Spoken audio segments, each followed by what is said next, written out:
கதை தலைப்பு: குடுகுடுவென ஓடும் சிற்றோடைகளும் விண்ணை முட்டும் மரங்களும் நிறைந்த ஒரு அதிசய மழைக்காடு இருந்தது. அந்த அடர்ந்த காட்டுக்குள் ஒரு கனிவான, கருணையுள்ள கங்காரு ஒன்று வாழ்ந்து வந்தது.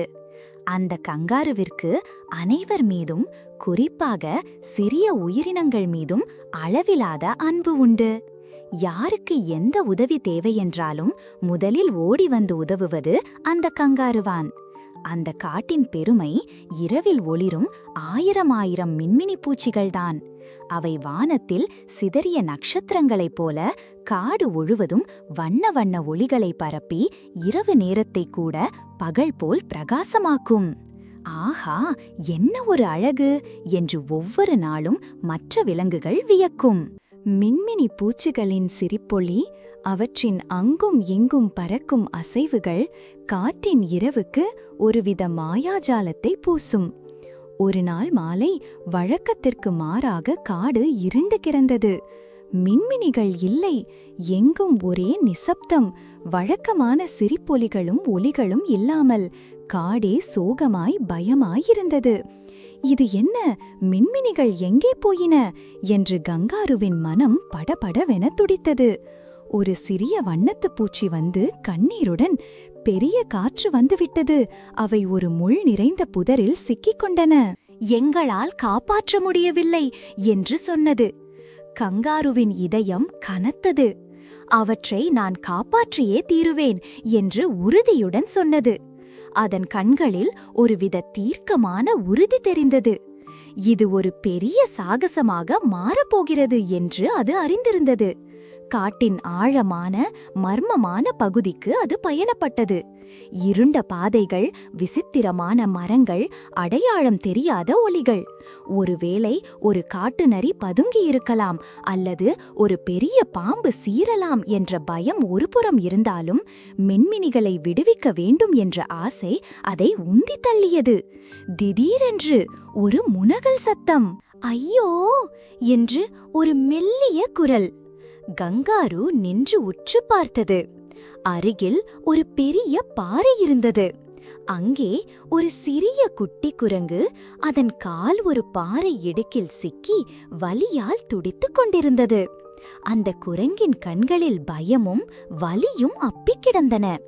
கங்காருவுக்கு முதலில் ஒரு நொடி, என்னது, இப்போது இதுவா? மின்மினிகளை காப்பாற்ற வேண்டும், நேரமில்லை என்று சற்றே எரிச்சல் ஏற்பட்டது. ஆனால் ஒரு உயிரின் துயரத்தைக் கண்டால் எப்படி அதை விட்டுவிட்டு போவது என்ற அதன் குணம் மேலோங்கியது. கங்காரு மெதுவாக குரங்கின் அருகில் சென்று அதன் காலை பார்த்தது. பாறையின் எடை அதிகம். மிகவும் கவனமாக தன் பலமான கைகளை உபயோகித்து மெதுவாக பாறையை உயர்த்தியது. குட்டி குரங்கு மெல்ல தன் காலை உருவிக்கொண்டது. வலி தீர்ந்து அது கங்காருவை பார்த்து நன்றி நன்றி என்று பலமுறை சொல்லியது. எதற்கும் ஒரு உதவி தேவைப்பட்டால் நான் வருகிறேன் என்றது. கங்காரு புன்னகைத்துவிட்டு பயணத்தை தொடர்ந்தது. ஒரு சிறிய உதவி, எந்தவித பலனையும் எதிர்பாராமல். மீண்டும் காடு இருண்டு, காற்றின் ஊதல் சத்தம் பயத்தை கூட்டியது. ஆனால் மிக தூரத்தில் ஒரு மெல்லிய, மங்கிய ஒளிக்கீற்று தெரிந்தது. அதுதான் மின்மினிகள். கங்காரு உற்சாகத்துடன் வேகமாக ஓடியது. நெருங்க நெருங்க ஒளிகள் மங்கி ஒரு பெரிய அடர்ந்த முட்புதரின் நடுவில் அவை சிக்கியிருப்பது தெரிந்தது. முட்கள் கூர்மையாய் நெருக்கமாயிருந்தன. மின்மினி பூச்சிகள் அழுது கொண்டிருந்தன. எங்களுக்கு வழி தெரியவில்லை என்று ஒரு மின்மினி சத்தமிட்டது.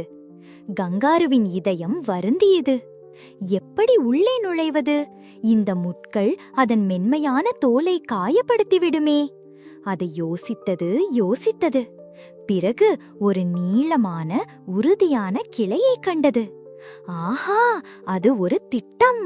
அந்த கிளையை பயன்படுத்தி முட்புதரின் முட்களை மெதுவாக, மிகவும் கவனமாக விலக்கியது. ஒவ்வொரு முள்ளையும் விலக்கும் போதும் அதன் கைகள் கொஞ்சம் கீறப்பட்டன.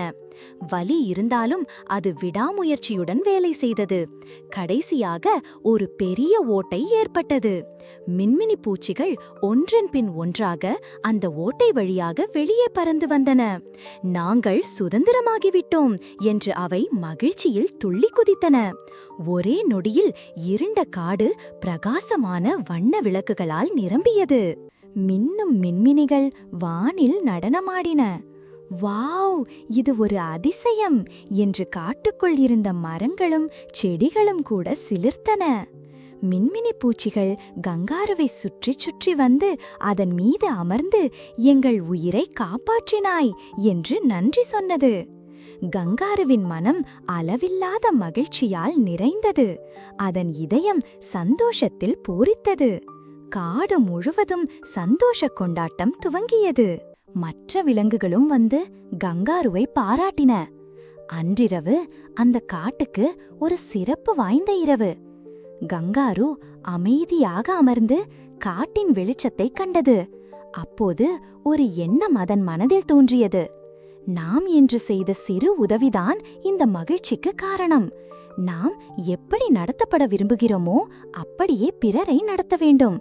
இது ஒரு பாடம். ஆம், நீங்கள் எப்படி நடத்தப்பட விரும்புகிறீர்களோ அப்படியே மற்றவர்களை நடத்துங்கள். நண்பர்களே, லைக் பண்ணுங்க மற்றும் சப்ஸ்கிரைப் பண்ணுங்க. நன்றி.